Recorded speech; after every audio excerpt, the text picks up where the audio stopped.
BJP के पास मोदी है, योगी है, अमित शाह है, केशव प्रसाद मौर्य है, अखिलेश यादव के पास क्या है? जवाब है छोटे छोटे दलों का वो साथ जिसमें कभी बीजेपी 2017 में बड़ी लड़ाई हर सीट पर जातियों के वोट से जीती थी। 48 साल के अखिलेश यादव के लिए 2022 की चुनावी लड़ाई करो या मरो जैसी है। 5 साल के राजनीतिक वनवास के बाद अगर सत्ता में वापसी हुई तो अखिलेश यादव के लिए जीत बहुत बड़ी होगी। राष्ट्रीय राजनीति में अखिलेश यादव का कद बहुत बढ़ जाएगा, वरना 2017 और 19 के बाद अखिलेश का तीसरा प्रयोग भी फेल हो जाएगा।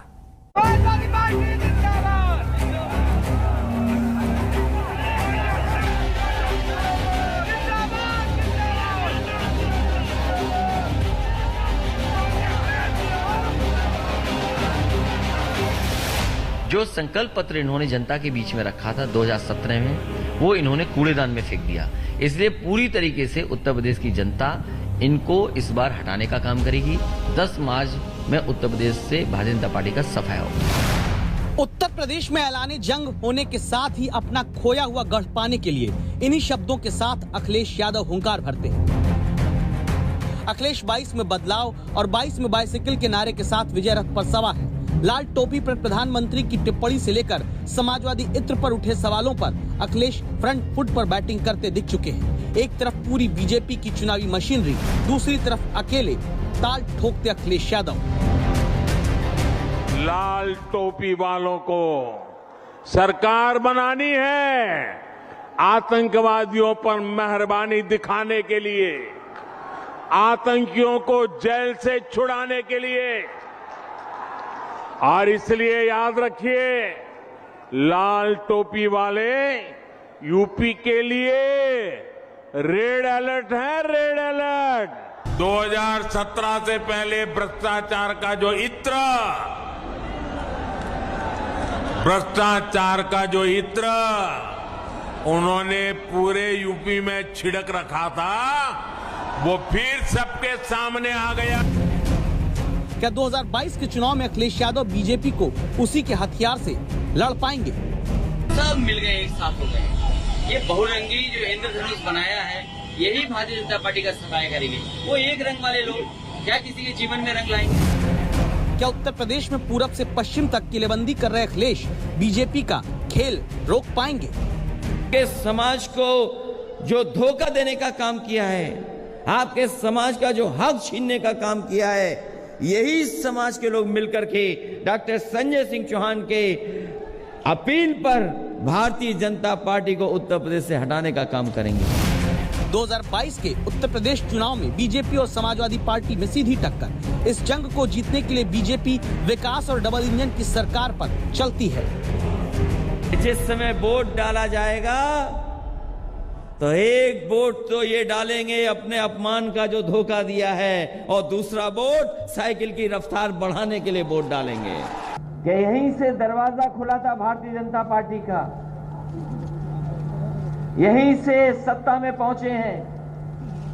इस बार उत्तर प्रदेश की जनता ने तय किया, यहीं से दरवाजा बंद होगा और सत्ता से बाहर होंगे। ये चुनाव जो 22 का होने जा रहा है, वो मामूली चुनाव नहीं है। अखिलेश ने अपने चुनावी अभियान को धार देने के लिए कई मोर्चों पर प्लानिंग की। अखिलेश मौजूदा योगी सरकार की नीतियों पर आक्रामक है। लखीमपुर खीरी कांड को अखिलेश ने चुनावी मुद्दा बनाया।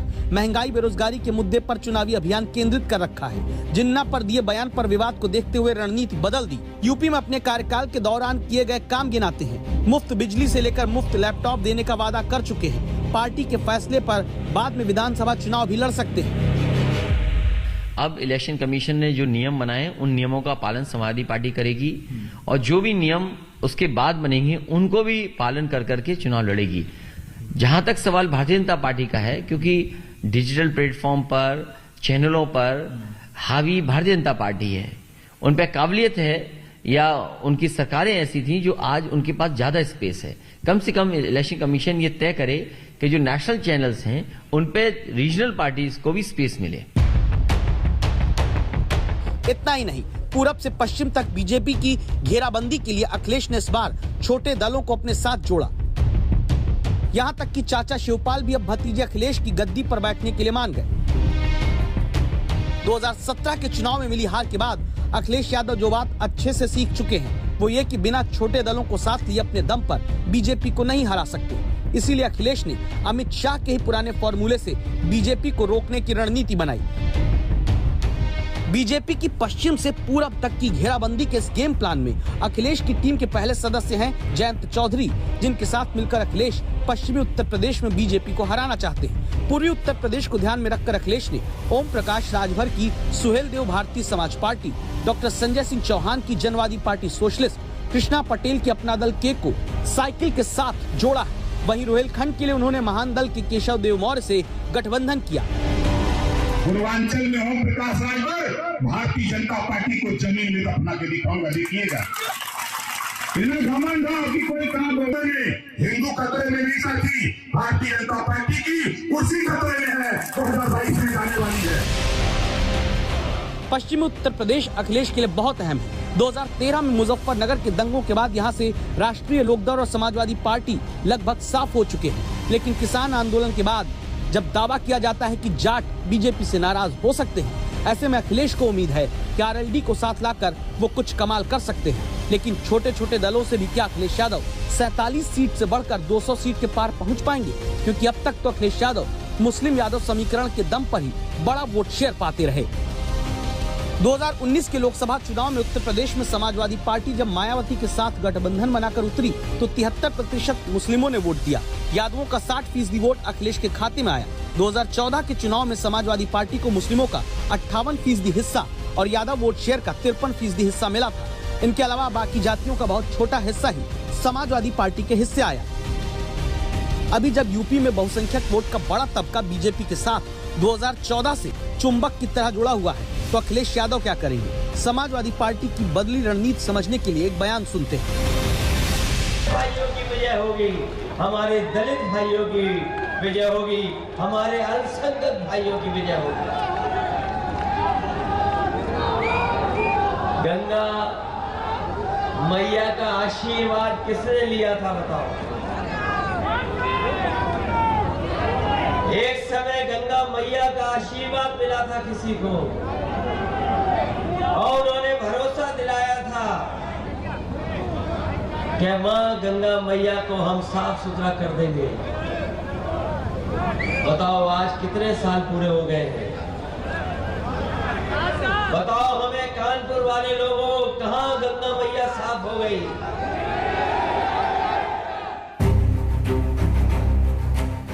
पिछड़े, दलित और गंगा मैया ये वो शब्द हैं जो पहले दावा है कि प्रमुखता से समाजवादी पार्टी के कैंपेन में नजर नहीं आते रहे। दावा है कि अखिलेश यादव ने प्रमुखता से अब दलित, ओबीसी और सवर्ण वोट में बड़ी सेंध लगाने की कोशिश शुरू की। चुनावी सोशल इंजीनियरिंग के जरिए अखिलेश यादव ने बीजेपी के कोर वोट बैंक में सेंध लगाने वाला पासा अभी पिछले ही हफ्ते फेंका। ये तस्वीर देखिए, एक हाथ में भगवान परशुराम का फरसा, दूसरे हाथ में श्री कृष्ण के सुदर्शन चक्र को लेकर ब्राह्मण समाज को साथ जोड़ने की कोशिश है। वैसे समाजवादी पार्टी ने बीजेपी को हराने के लिए 2017 में कांग्रेस और 19 में मायावती से गठबंधन किया। इन दोनों ही गठबंधन का प्रयोग फेल हुआ। ऐसे में समाजवादी पार्टी में इस बात को लेकर बहस हो रही है कि जब बड़े दलों के वोट को पार्टी अपनी तरफ नहीं ला सकी तो क्या छोटे दलों के गठबंधन से फायदा मिलेगा? एक आदमी चुनाव में हारता है, एक आदमी चुनाव में जीतता है, लेकिन हर चुनाव में कोई ना कोई एक आदमी ऐसा भी होता है जो ना चुनाव जीतता है ना चुनाव हारता है, बल्कि वो तीसरा आदमी चुनाव किसको हरवाता है और किसको जिताता है, इसी पर सबकी नजर रहती है। ऐसे ही पिछले कुछ वर्षों में हर चुनाव में हैदराबाद से देश में जगह जगह जाकर इलेक्शन लड़ने वाले असदुद्दीन ओवैसी पर लगता है। क्या यूपी के चुनाव में ओवैसी चुनाव हारने जीतने वाले नहीं बल्कि चुनाव हराने जितवाने वाले फैक्टर बनेंगे? यूपी की सियासी जमीन पर अपना सिक्का जमाने निकले ओवैसी की पहचान उनका जोशीला अंदाज और बेबाक बोल है।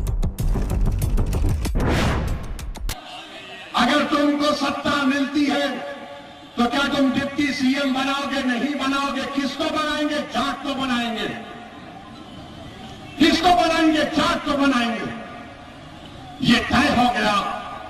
मगर मुसलमान 19% में उससे कहेंगे कि तुम अभी रुक जाओ, रुक जाओ। बीजेपी को हम नहीं हरा सकते। हर टीवी के इंटरव्यू में असदुद्दीन ओवैसी के मजनू बन चुके हैं और बार बार लैला को याद करते हैं। हमेशा शेरवानी में नजर आने वाले असदुद्दीन ओवैसी का गढ़ हैदराबाद है, लेकिन प्लान पूरे हिंदुस्तान पर अपनी पार्टी का परचम लहराना। मकसद की तरफ बढ़ते ओवैसी ने यूपी चुनाव को बड़े प्रयोग के लिए चुना, इस उम्मीद में कि 19% मुसलमान उनके भाग्य विधाता बन जाएंगे। दरअसल ओवैसी की तमाम जुगत 19% मुस्लिम वोट बैंक के उस वोटिंग पैटर्न को तोड़ने की रणनीति का हिस्सा है, जिसमें सबसे ऊपर आज की तारीख में समाजवादी पार्टी है। उत्तर प्रदेश में मुसलमानों का 50 से 60% वोट समाजवादी पार्टी, 15 से 20% बीएसपी और 5 से 10% कांग्रेस को मिलता आ रहा है।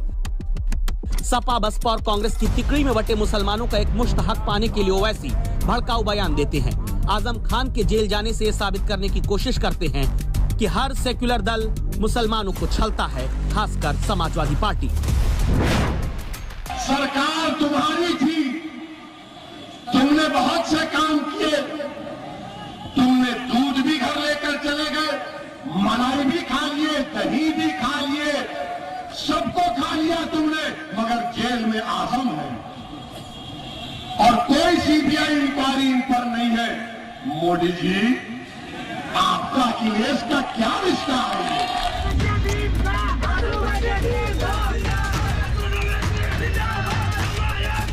उत्तर प्रदेश की 105 सीटों पर हर 100 में 20 वोट की ताकत रखने वाली मुस्लिम आबादी के बीच जब भी ओवैसी जाते हैं, उनकी हर बात धर्म से शुरू होकर धर्म पर खत्म होती है। ओवैसी ऐसी 100 सीटों पर अपने उम्मीदवार उतारेंगे। सवाल ये कि ओवैसी की सियासी पतंग कितना ऊपर जाएगी। उत्तर प्रदेश की कुल 403 विधानसभा सीट में 137 मुस्लिम बाहुल्य है, 47 सीट ऐसी जहां 30% से ज्यादा मुस्लिमों की आबादी।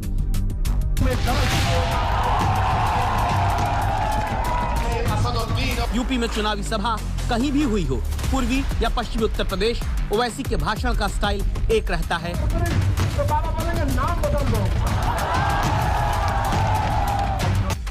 सबसे पहले ओवैसी मुसलमानों से कहते हैं आपकी अनदेखी हुई, मुस्लिम आबादी को फिर एहसास कराते हैं जिन्हें तुमने वोट दिया उनसे धोखा मिला। फिर ओवैसी इस बात पर जोर देते हैं कि मैं वोट काटने वाला नहीं हूं। इसके बाद ओवैसी बीजेपी और संघ पर निशाना साधते हैं, मुस्लिम मतदाताओं को फिर उनकी ताकत याद दिलाते हैं। इसके बाद किसी धार्मिक विवाद पर नब्ज दबाकर भड़काऊ बयान के आरोपी बन जाते हैं। जब तुम डर को निकालोगे अपने दिलों से उत्तर प्रदेश के मुसलमानों, तुम्हारी क़यादत उसी दिन बन जाएगी। बीजेपी का डर किसी और को दिखाओ। 7 साल से मोदी प्रधानमंत्री है और अखिलेश की कैबिनेट का सबसे बड़ा मुस्लिम मंत्री जेल में है और अखिलेश को मोदी कुछ नहीं करते। कौन भी टीम है, अब कौन मिला हुआ है? ओवैसी की लाइन एकदम क्लियर है। तभी तो जब मुख्यमंत्री योगी आदित्यनाथ 300 सीट से ज्यादा सीटों पर जीतने का दावा करते हैं, जब अखिलेश 400 सीट की हुंकार भरते हैं, तब उत्तर प्रदेश में 2017 में 1% वोट भी न जुटा पाने वाले ओवैसी मुस्लिम मतदाताओं के बीच एक सपने की पतंग उड़ाते हैं। सपना यूपी में मुस्लिम मुख्यमंत्री का। याद रखो मेरी इस बात को, हमेशा योगी मुख्यमंत्री नहीं रहेगा।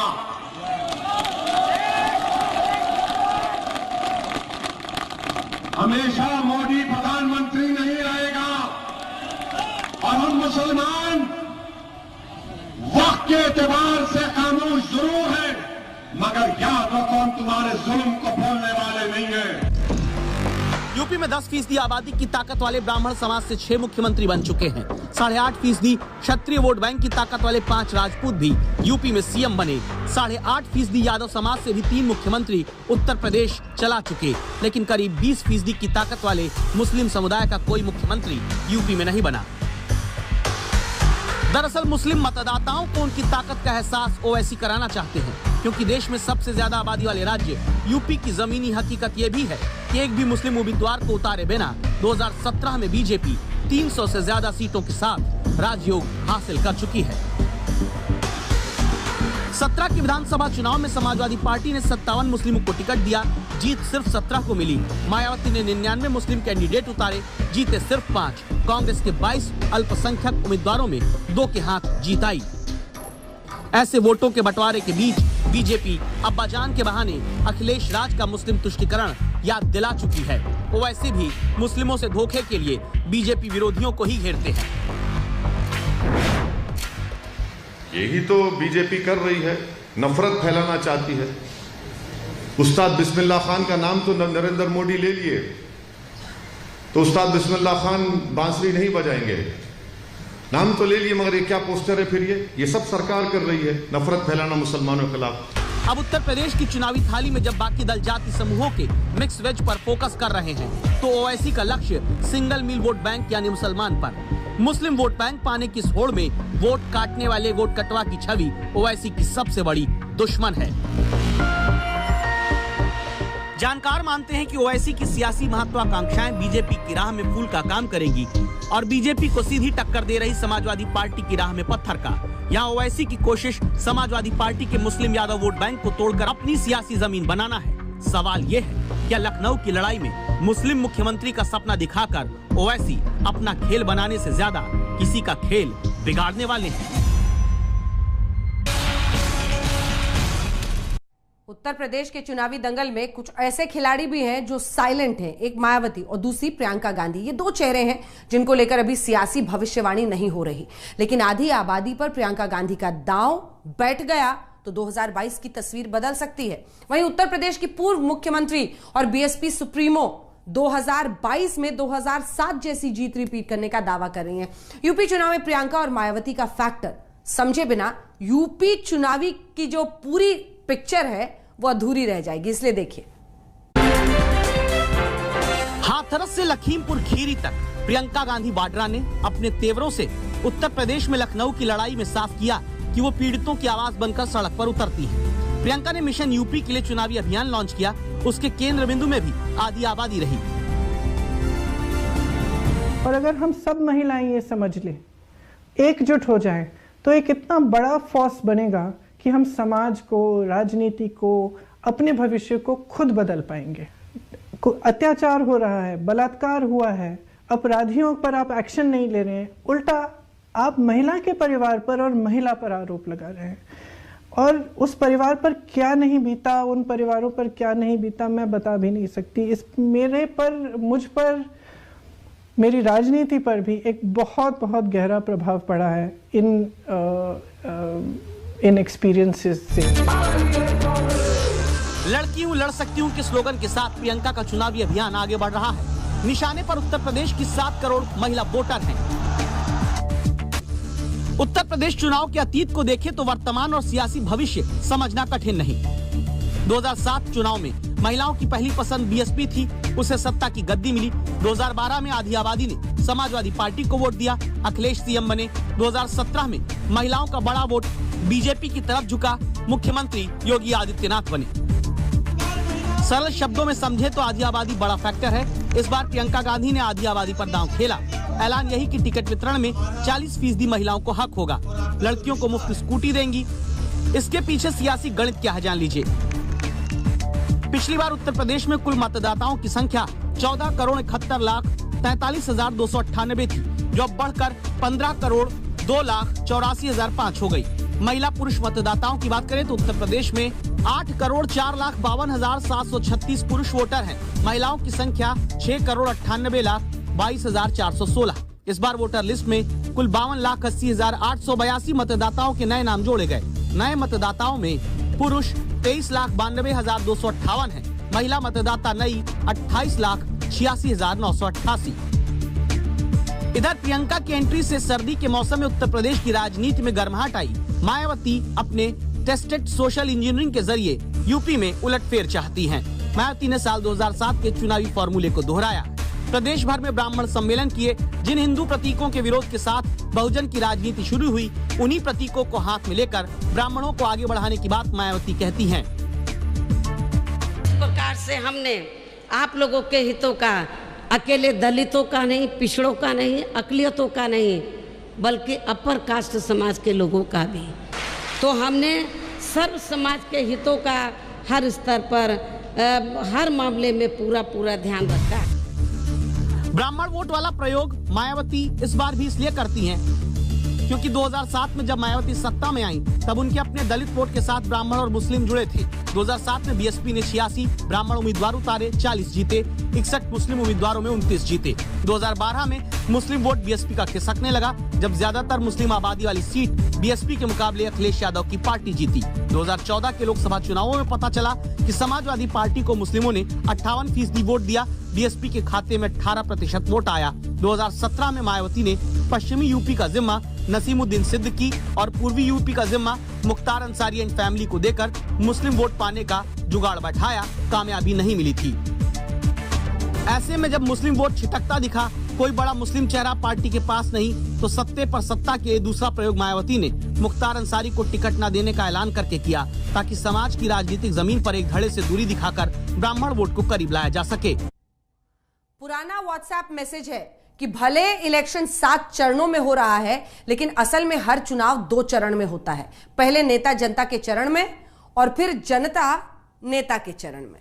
लखनऊ की लड़ाई में हुए ऐलान जंग के बाद फिलहाल पहला चरण शुरू हो चुका है। 10 मार्च को फैसला आने तक लगातार आज तक पर आप चुनाव की हर खबर पूरे विश्लेषण के साथ देख सकते हैं। नमस्कार, आप देखते रहिए।